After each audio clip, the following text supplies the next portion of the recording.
Tudo bem? Boa tarde, aqui é Olga, de Presidente Prudente, da Universidade UNOeste. Queremos agradecer o Júlio César, que nós temos um polo aí em Bebedouro.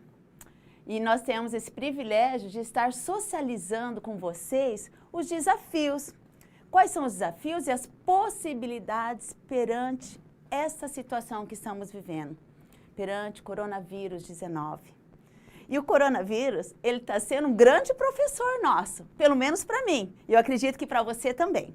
Então, neste período, nós temos 3 objetivos, que é compreender a legislação vigente em relação às mudanças atuais.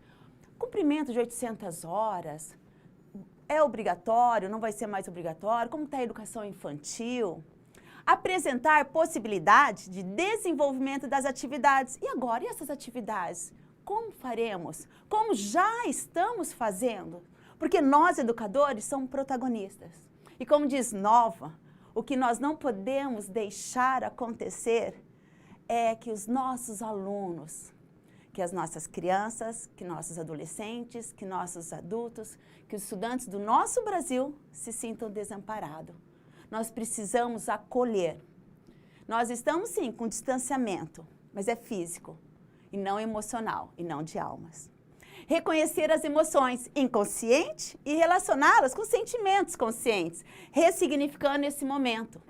Porque nós, enquanto educadores, nós precisamos ter muito claro que essa educação remota, né, com a tecnologia, com aulas online, com live, olha eu aqui com vocês, com atividades que os pais estão indo buscar na escola, está tendo aulas online, enfim.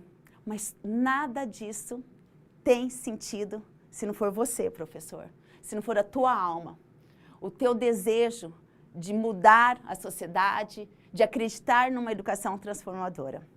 Quero dizer a vocês também que hoje nós temos o Vitor, que ele estará nos ajudando com apoio. Caso você tenha alguma dúvida, nós podemos depois ter um momento de interação. E caso não haja a possibilidade de responder todas essas perguntas, todas elas serão anotadas e nós vamos disponibilizar as respostas.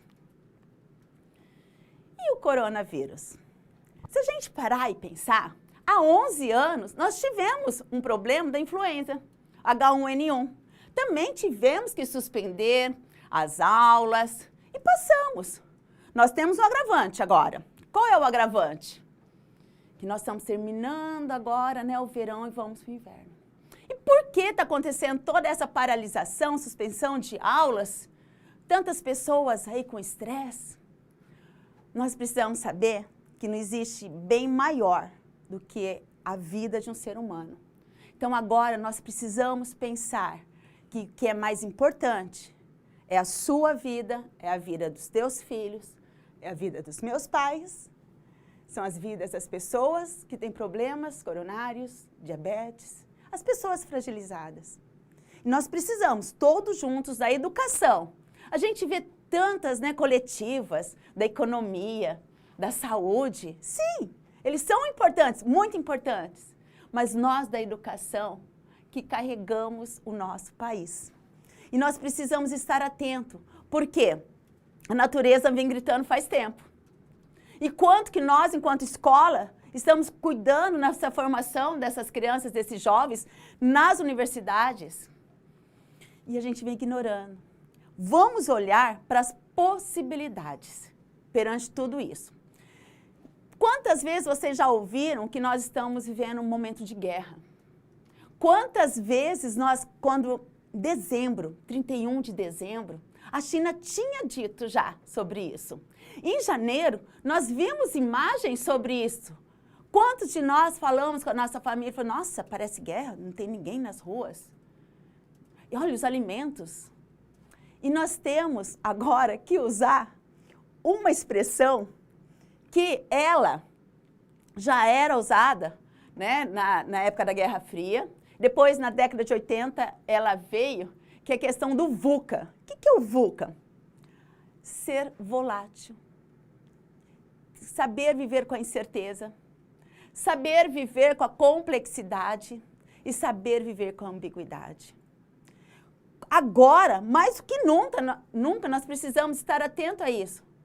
Quantas vezes você na tua escola, na tua família, na empresa que você trabalha, que teu esposo, teus filhos, tua esposa trabalha, fala, olha, até ontem era fazer assim, agora já é fazer de outro jeito. O chefe chegou, mandou fazer isso, agora fazer aquilo. Antes, a gente ficava nervoso, bravo. E aí, quantas vezes eu já cheguei a usar frases assim na minha casa? Que agora é assim. Quando a minha filha estava lá com 16, 17 anos, hoje ela tem 25, e qual profissão, e o vestibular, e eu sempre falava para ela, hoje é isso que você quer? E amanhã? E a incerteza? Hoje, quando a gente veio fazendo a suspensão de aula, a gente falou o seguinte, vai ser de 15 dias, de um mês, vai ser de quanto? Será que a gente vai voltar daqui 15 dias? Daqui um mês? E adianta sofrer por isso? Não. E a complexidade? Se a gente pensar na complexidade, antes, há muito tempo, a gente tinha uma resposta que servia para muitas coisas. Olha o nosso Brasil gigantesco. Nós temos nossos amigos da Bahia, nós temos nosso pessoal aqui de São Paulo, nós temos pessoal do Brasil todo agora, nesse momento. Olha a complexidade. Então, cada secretaria da educação do seu município, juntamente com você, educador, pai, mãe, cidadão, vai ajudar a construir esse calendário, vai conseguir resgatar toda essa necessidade de uma educação. E não uma educação para cumprir essas horas. Me preocupa muito quando diz que obrigatoriamente não precisamos cumprir. Obrigatoriamente, não está falando que não é para cumprir. Tá, obrigatoriamente. Mas, e essas 800 horas? É simplesmente cumprir? E vamos refletir sobre, e essas 800 horas presencialmente, qual era o grau da qualidade? E hoje? Perdas, nós estamos tendo sim, nós estamos tendo perdas emocionais, perdas de vidas valiosas estamos perdendo. Então, hoje, essa situação do Covid é para a gente refletir e pensar que não é uma exceção tudo isso. Isso tudo está sendo que uma regra para tudo. Para as empresas, para as escolas, para as famílias. E quando a gente diz as escolas, vamos pensar nas nossas aulas presenciais e vamos pensar em mim, em você, o quanto nós estamos desenvolvendo as soft skills, as competências emocionais, tão presentes na BNCC. Quanto que nós, adultos, educadores, liderança, temos dentro da gente essas habilidades desenvolvidas. A empatia, não só a empatia racional, de entender, olha, eu entendo por que ele faz isso, porque ele vive numa situação difícil. A razão. Mas ir além, por uma empatia emocional, de sentir com ele aquela alegria, aquela dor. Mais do que isso, a empatia atitudinal. Quais são as atitudes que nós estamos desenvolvendo em relação ao sofrimento do outro? E hoje a gente vê como o coronavírus está sendo um grande professor, né? Duras lições difíceis. Que será que antes a gente estava desenvolvendo nas escolas? A questão da solidariedade, a questão da flexibilidade. E isso tudo, a Viviane, né, do Instituto Ayrton Senna, ela fala muito, ela trabalha muito dentro dessa perspectiva. A BNCC vem trazendo muito isso forte para os alunos, para as escolas e para nós. Nós só conseguimos dar o que a gente tem. Como que está isso dentro da gente? Se a gente parar e pensar nesse desafio do coronavírus, o que ele está exigindo da gente? Determinação, ousadia, foco, perseverança, alegria. Porque para você estar dentro da tua casa, com a tua família, você precisa estar trabalhando todas essas competências. E dentro dessa perspectiva socioemocionais, nós precisamos parar de olhar a educação pelo retrovisor. e olhar no para-brisa, olhar à frente. O que nós podemos fazer? O que nós estamos fazendo?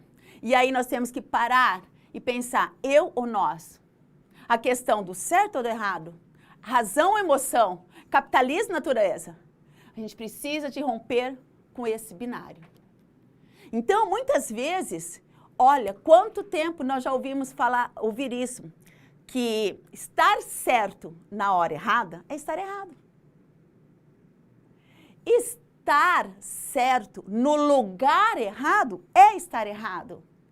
Isso é o pensar. Quanto que nós trabalhamos o pensar sobre com nossas crianças, com os nossos acadêmicos nas universidades, nós, enquanto gestores, com os nossos professores, quando os nossos professores falam, vou fazer tal atividade, o gestor diz sim ou não, simplesmente, ou ele pergunta, onde você quer chegar?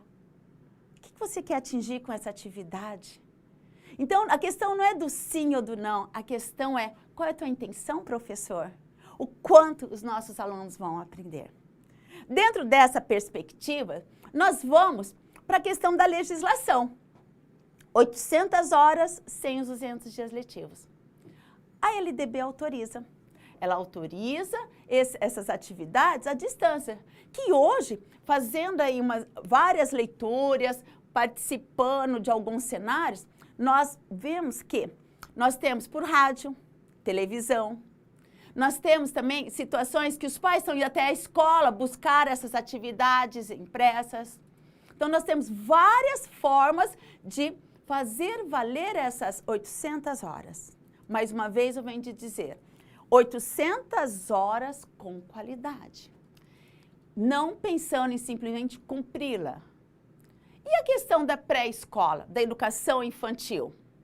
Porque a educação infantil, né, a pré-escola, ela não é obrigatória para o primeiro ano. Quando você vai fazer a matrícula de sua criança no primeiro ano, ela precisa de ter a idade. Só que também, ao mesmo tempo, é necessário lembrar da legislação que determina que as crianças, né, crianças e adolescentes devem estar matriculados de 4 a 17 anos. É obrigatório. Então, a questão da pré-escola, vamos pensar na educação, né? Então, o que as creches podem estar fazendo depois de tudo isso? É acolhimento, é desenvolver, sim, as competências psicopedagógicas dela, questão cognitiva, questão social, mas com qualidade. E pensando nesse acolhimento quando essas crianças voltarem, que história elas vão trazendo. A LDB, ela também nos diz que ela deve ser presencial, a educação básica, mas ela também autoriza em casos excepcionais. E cabe a quem? Aos estados e aos municípios se organizarem da melhor forma possível. E dentro dessa questão das atividades que estão sendo já desenvolvidas desde a primeira suspensão das aulas presenciais, elas devem ser aproveitadas sem dúvida nenhuma. Por isso o papel do professor sério, comprometido, engajado, com entusiasmo, com competência técnica, sabendo quais são as competências necessárias para esse aluno no 8º ano, no 3º ano do ensino médio, no 6º ano. Tem que estar muito claro qual é o mínimo necessário. Nós precisamos convocar com urgência o próximo do ideal. Então, dentro dessas atividades, a Udime, ela está fazendo um trabalho e apresentando à sociedade brasileira que cerca de 25% dessas atividades terão o valor. Então, por que eles usaram esse parâmetro? Porque 25% é o número de faltas permitido para os alunos. Então, essas atividades serão aproveitadas. Por isso que nós, professores, nós, educadores, precisamos pegar nosso projeto pedagógico, né? Alguns falam que é plano de gestão, outros falam que é o projeto político-pedagógico. Pegue lá sua proposta que tem na sua escola. Você, diretor, sua equipe gestora, estude esse documento a fundo, discuta com teus professores para ver as competências necessárias. Porque aí, dentro dessas competências, dentro da missão da tua escola, do valor que a tua escola tem, da visão da tua escola, as atividades serão projetadas. E aí, onde que fica EAD, Educação à Distância? Agora, como eu já havia dito, o professor, né, o Covid-19, o professor está fazendo todo mundo correr. Quantos professores, né, eu digo assim, um bom número de professores não tinham habilidades para estar trabalhando aula. Hoje, os professores que não faziam lives estão fazendo lives. Professores que não faziam as webs estão fazendo webs. Professores preparando materiais riquíssimos. Nós temos uma educação robusta. Nós temos professores que acreditam. Você é um desses. Porque você poderia estar fazendo outra coisa, mas não. Você está aqui, buscando uma formação, porque acredita. E a EAD, a Educação à Distância, ela explodiu agora, sim, né? Fazendo com que todo mundo abrace. Mas vamos buscar.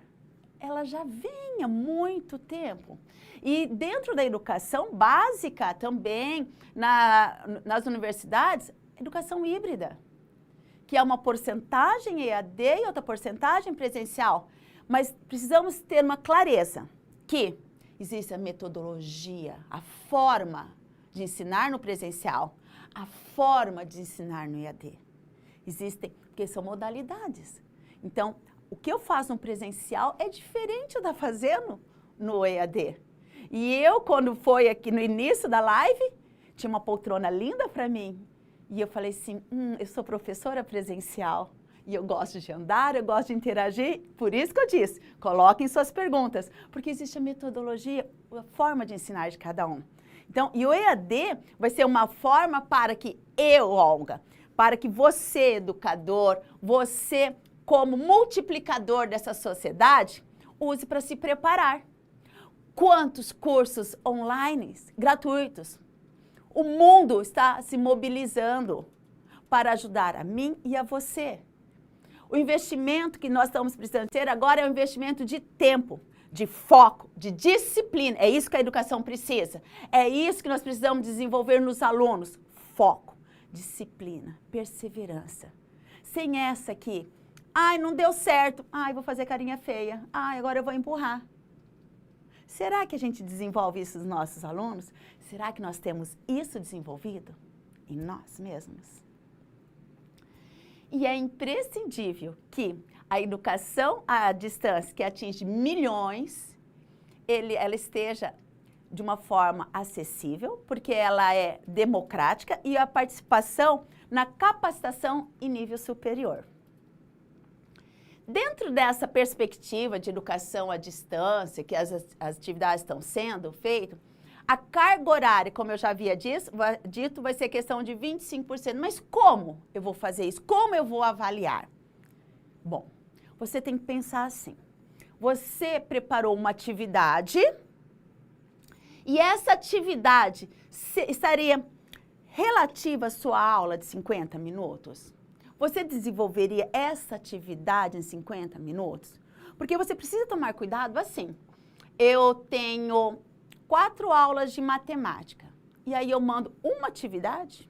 Ou eu tenho 4 aulas de atividade, aí eu mando 20 atividades? Porque eu tenho que mandar atividades? Não é quantidade, é qualidade. E por isso que aí vem a tua seriedade, o teu compromisso com a educação. Por isso que muitas vezes os professores, né, o home office, ele está sendo bem cuidadoso para ser feito. Porque você não estava acostumada a isso. Eu também não estava acostumada no home office, porque eu também estou dando minhas aulas. Só que a gente tem que ser mais claro ainda no comando, porque quando você prepara uma atividade, se ele não entendeu, você está ali, você explica. E quantas vezes nós já olhamos uma atividade e nós vimos assim, esse comando não está bem feito. Ainda bem que eu estou aqui para poder explicar. E agora você não estará com essa criança, com esse adolescente, com esse adulto, com esse acadêmico, com a atividade dele. Então, o óbvio tem que ser dito. Você precisa ler bem esses comandos, como que você está fazendo isso, se o outro realmente vai entender. É importante criar um vínculo, né, que seja online. Hoje mesmo, eu sou gestora de uma unidade, de uma rede do estado de São Paulo, e uma professora me informou que as crianças estavam mandando fotos das cartinhas que ela mandou. Então, o isolamento é físico. Físico, não é de alma. Então, assim, veja quais são as estratégias que você pode estar fazendo. Isso depende do teu ser. Paulo Freire tem uma frase que eu gosto muito. Antes de ser professor, você é gente. Que tipo de gente você é? Você acolhe? Você distancia? Na aula presencial, você acolhe teus alunos? Você se distancia dos teus alunos? Fica essa reflexão para quando a gente voltar, né? Depois dessa pandemia, porque tudo passa. Isso também vai passar. A escola pode oferecer só por meio eletrônico? Não. Ela pode fazer o quê? Um material didático dos alunos estarem utilizando com comandos, as atividades impressas, a questão do rádio, da televisão, das webs. Há várias formas. O que nós precisamos? Sentar e conversar. Existe uma solução? Não, existem várias. Para cada contexto. E dentro dessa perspectiva, e o Enem? Continuam as mesmas datas do Enem, que as provas estão marcadas já, né, para o dia 11 a 18 de outubro. Agora já está a inscrição, a questão do pedido de isenção. Então, a gente tem que estar a par de tudo isso, para que a gente possa estar acolhendo. Então, você, eu não estou com meus alunos, manda WhatsApp, manda notícias, publica nas tuas mídias, nas tuas redes, para que você possa estar dando um apoio para todos eles. Na educação infantil, como nós havíamos dito, o que pode ser feito? Trabalhos depois no retorno, porque não tem EAD para educação infantil. E temos que lembrar o seguinte, o que é educação infantil? É o desenvolvimento social, cognitivo, questão psicomotor da criança. Então, por isso que as famílias em casa precisam estar mais do que nunca brincando com essas crianças. E para ela, o ano que vem, né, para ela passar para o ano que vem, a avaliação, como que acontece na educação infantil? Na educação infantil, no fundamental, no médio, nos cursos técnicos, a avaliação, ela permeia todo essa linha da educação. Só que na educação infantil não há a questão da retenção, e sim a observação dos seus avanços. Então agora a sociedade precisa mais do que nunca estar juntos com as escolas, com os professores, e os professores junto com as famílias, acolhendo. Nós precisamos ter a cultura da paz. A cultura da paz, quando a gente desenvolve sobre o tema de bullying, a cultura da paz vem de mim, eu educador. Então eu preciso minimizar os transtornos, eu preciso acolher essas famílias. E dentro dessa perspectiva de o que desenvolver com essas crianças, esses adolescentes, eu tenho que pensar, mais do que nunca, preciso desenvolver a competência do aprender a aprender. Aprender a desenvolver a curiosidade nos nossos alunos, a desenvolver o lúdico, o prazer no ler, o prazer no brincar. E aí nós vamos por 4 pilares da educação de Delors, que é o aprender a ser, aprender a conviver, o aprender a fazer. E esses pilares da educação, a gente pode buscar a desenvolver as competências, as suas críticas, tanto positiva quanto negativa. Quando a gente, em tudo na educação, na vida, né? Nós somos duais, né? Há uma dualidade, a luz e a sombra dentro da Olga, ao bem e o mal, ao positivo e o negativo, em todos nós. E aí, voltando para as competências socioemocionais, qual o olhar que a gente está tendo para esse aluno quando ele voltar?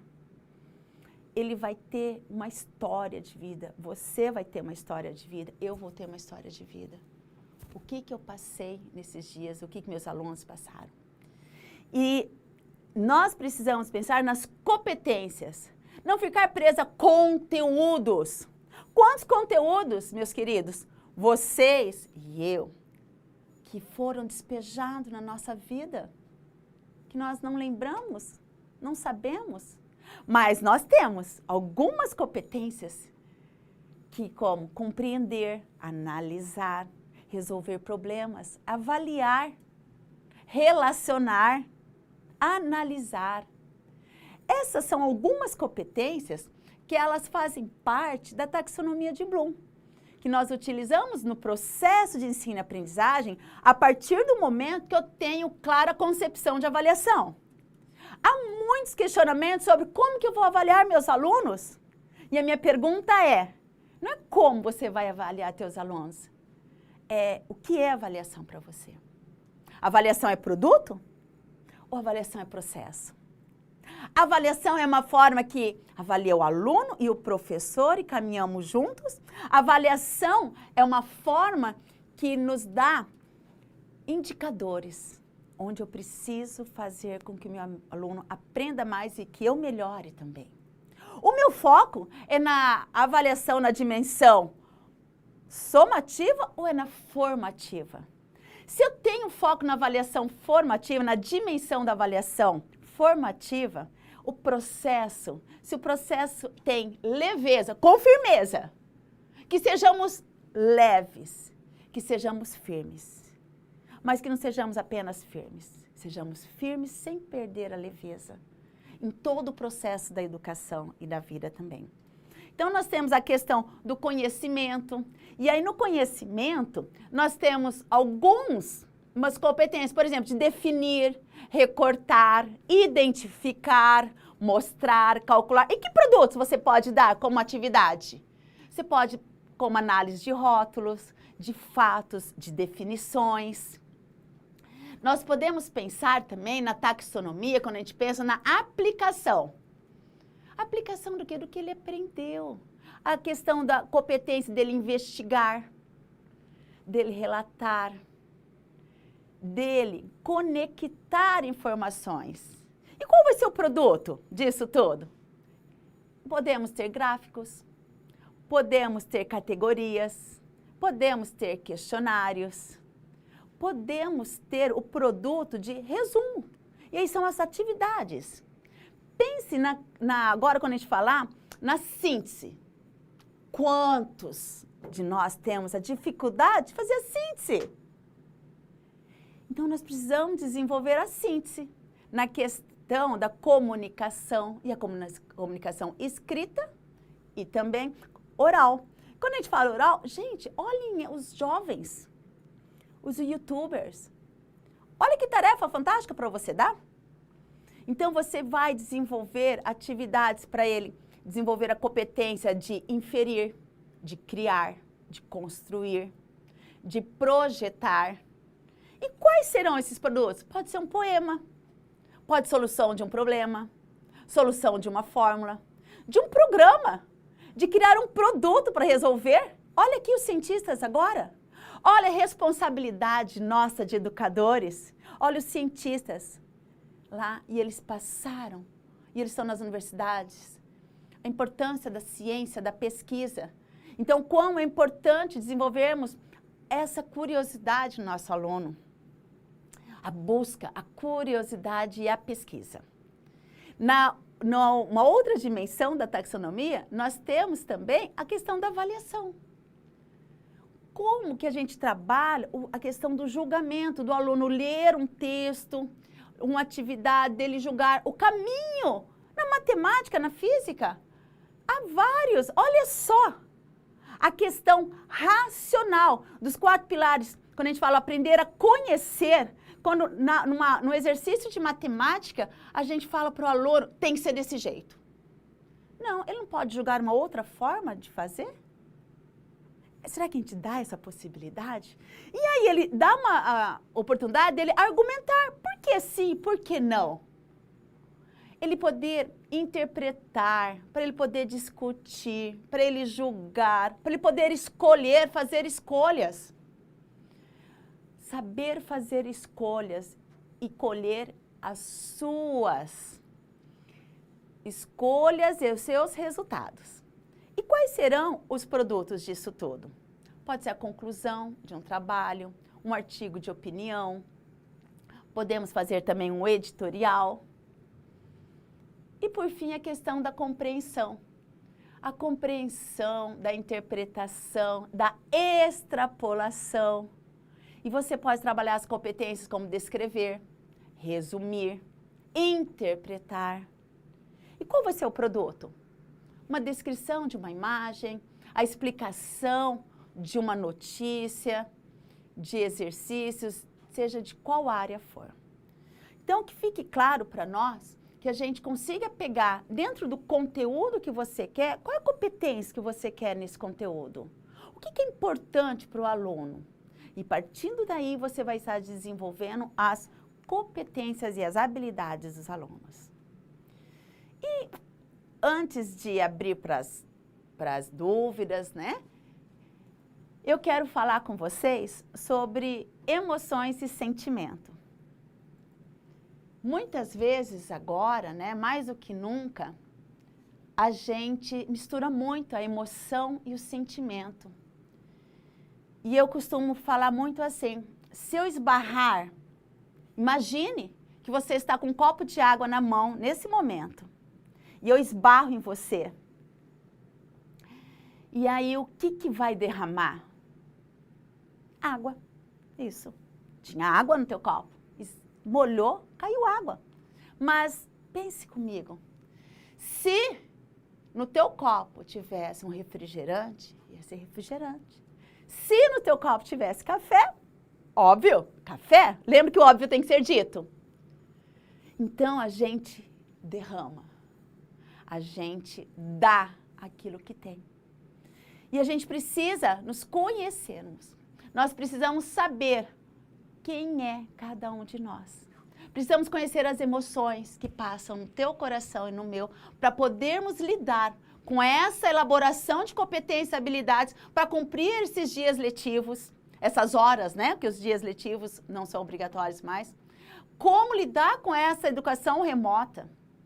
Como trabalhar com tantas incertezas em todas as áreas, inclusive na educação? Eu preciso estar bem, você precisa estar bem. Emoção e sentimento. A emoção é algo inconsciente. Por exemplo, quando ligaram para mim, semana passada, e falaram assim, olha, eu queria que você fizesse uma live sobre isso e isso. Você sabe qual foi a emoção que eu tive? Um calor. Quando eu fico nervosa, preocupada, com medo, eu fico, me dá um calor. Quando você vê o teu amor, teu coração bate. Quando você passa por medo, tua mão congela. Não sei, eu falei do meu. O meu eu fico com calor. Então você precisa conhecer quais são as tuas emoções. Reconhece a tua emoção. Pense aí, algumas emoções que você sente. O teu olho treme? Você anda para lá e para cá? Você senta? O coração dispara? O teu estômago dói? O que acontece? Então, emoção é inconsciente. Então, frio na barriga, o corpo aquece, o coração dispara. O quanto você conhece a tua emoção.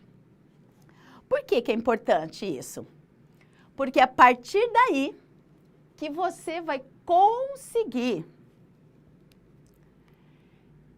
desenvolver o teu sentimento.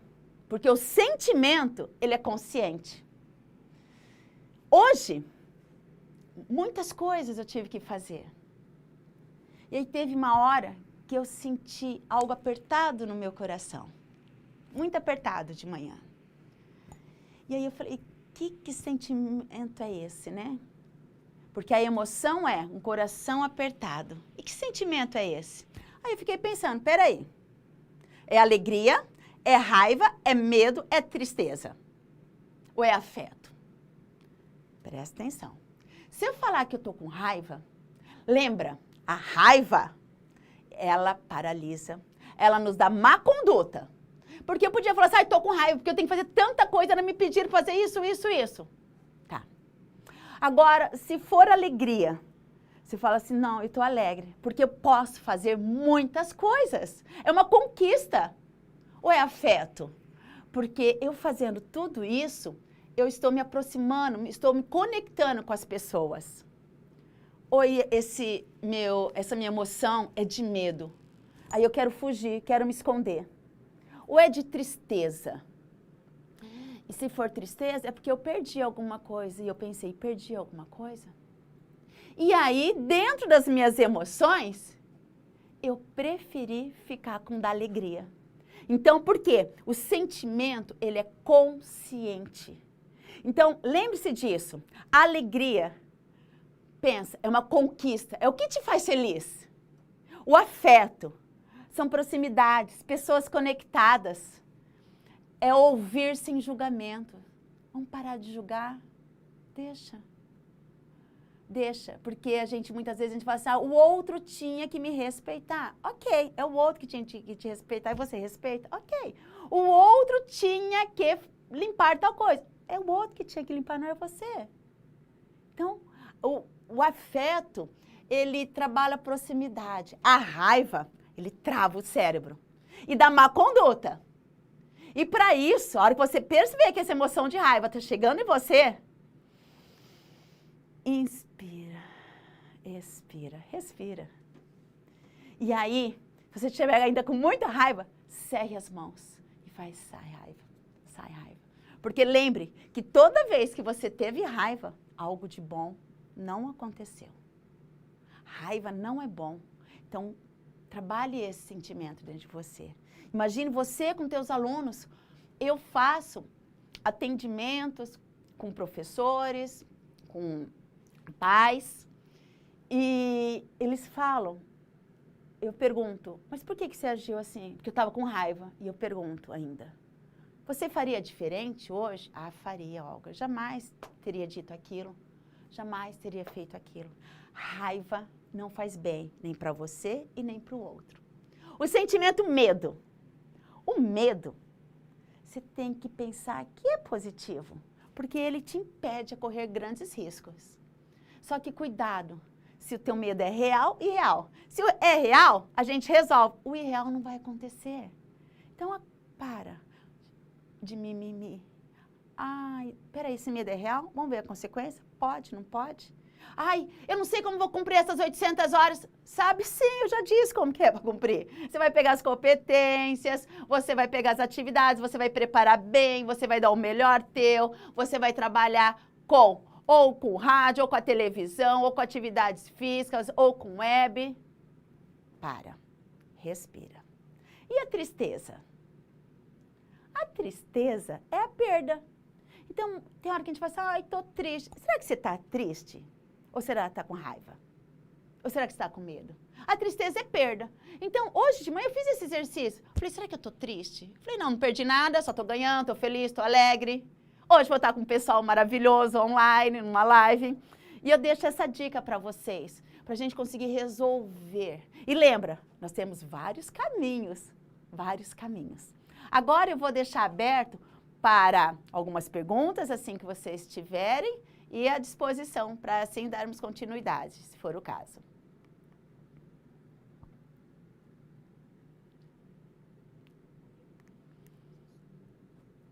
Professora, o Danilo Bosso fez uma pergunta aqui. Sabemos que a mediação pedagógica deve estreitar laços, porém, como promover a afetividade no ambiente virtual? Olha, laços, afetividade. Quero agradecer o Danilo Bosso pela participação. E se ele tem essa preocupação, porque ele é afetivo. A gente se preocupa com aquilo que mexe com a gente.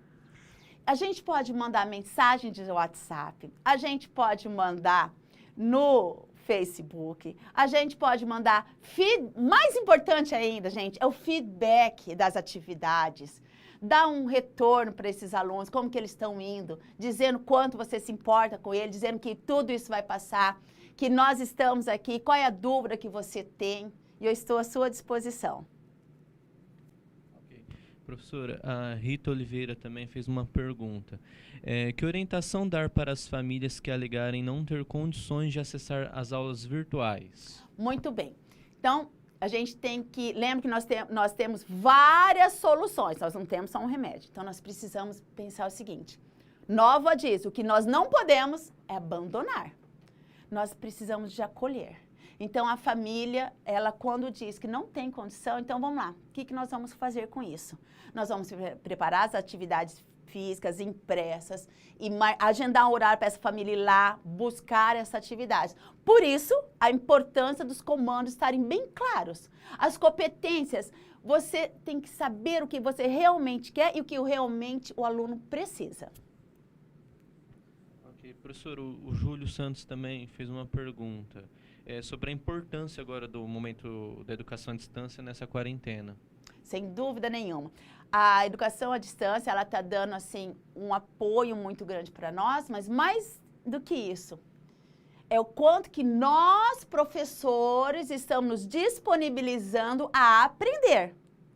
Quanto que nós estamos investindo nessa aprendizagem EAD. Então, a EAD hoje é muito importante, sempre foi. E se a gente parar e pensar, gente, há muito tempo tinha, lembra a educação lá no rádio, na televisão, sempre existiu, não é verdade? Então, agora nós precisamos o quê? É afinar, é alinhar. E algo importante, a educação híbrida, que ela já vinha. Agora, nós estamos usando em caso excepcional, só EAD. Mas nós não podemos parar com ela, nós precisamos continuar depois o presencial com EAD. Por quê? Até mesmo a questão das 800 horas, nós poderemos estar oferecendo as atividades EAD para os nossos alunos, porque elas vão poder contabilizar essas 800 horas. Lembre, 800 horas com qualidade. Ok, professora. Tem mais uma pergunta apenas do José Domingos. A LDB 9394/96 não conseguiu ser cumprida na íntegra. Qual a sua estimativa para a educação remota? Bom, se a gente refletir sobre a educação, então assim, dentro da LDB vem até a questão, né, da equidade, vem a questão das obrigações do professor, da escola, dos princípios da educação, da avaliação. Quando fala lá da avaliação, ela tem que ser não apenas questão de ser somativa, ela tem que ser qualitativa, enfim, há vários itens a serem aprofundados e realmente irem ao encontro de uma realidade, de uma educação de qualidade. Entretanto, o que nós temos hoje e podemos fazer com o que temos é ter esse comprometimento, é Júlio, né? Esse é o José Domingos. José Domingos, que a gente tem esse compromisso com a educação de olhar para os nossos alunos, e eu carrego isso muito comigo. Toda vez que eu dou aula, eu olho pensando, se fosse minha filha, que tipo de educação que eu gostaria que minha filha recebesse? Então, o que depende de você? É muito, assim, simples o que eu vou falar, mas que a gente jogue uma estrela no mar, que haja vários, mas que a gente faça o nosso papel, que a gente faça a diferença. E agora é um momento de nos posicionarmos, de não termos preguiça, de arregaçar as mangas mais ainda, de liderar movimentos, mas movimentos para aprendizagem. Movimentos, vem cá, professor, meu amigo, vem cá, eu vou te ajudar. Vamos ler, vamos estudar. Vamos buscar uma formação cada vez mais técnica, política e principalmente a questão da afetividade. Eu quero agradecer. Nós tínhamos preparado essa live para 40 minutos, chegamos a 50 minutos da nossa live. É um prazer e a UNOeste de Presidente Prudente agradece e está sempre à disposição de Prudente e todo o Brasil. Queremos agradecer também ao Júlio, coordenador do Polo de Bebedouro, do Instituto Geração, que possibilitou a realização dessa palestra. Um bom dia e dias melhores para nós.